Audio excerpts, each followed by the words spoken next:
বিয়ে করাটাই সবচেয়ে বড় ভুল ছিল, এমন মন্তব্য করেছেন ছোট পর্দার অভিনেত্রী তাসনভা তিশা।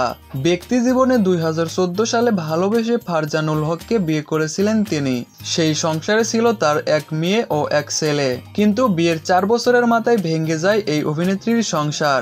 2018 সালে স্বামীর সঙ্গে বিচ্ছেদের ঘোষণা দেন তিশা। কয়েক বছর সিঙ্গেল মাদার থাকার পরে 2022 সালে মোহাম্মদ আসগর নামে একজনকে বিয়ে করেন তিশা।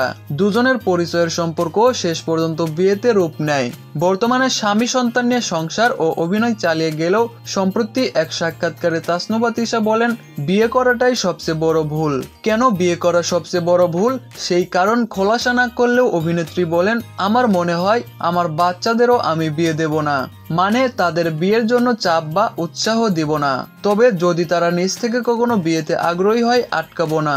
তিশা আরো বলেন, বিয়ে বিষয়টা অনেক বড় বিষয়, এটা একটা দায়িত্ব, বিশেষ করে মেয়েদের জন্য। তাদেরকে অন্য একটা পরিবারে যেতে হয়, অন্য একটা পরিবেশে মানিয়ে নিতে হয়। যদি আমার সন্তানরা সেটা করতে চায় তাহলে আমার কোনো আপত্তি নেই, তবে আমি তাদের বিয়ের জন্য উৎসাহ দেব না, বাকিটা তাদের ইচ্ছা। সম্প্রতি তিশাকে অভিনেতা আরশ খানের সঙ্গে জুটি বেঁধে একাধিক নাটকে কাজ করতে দেখা গেছে।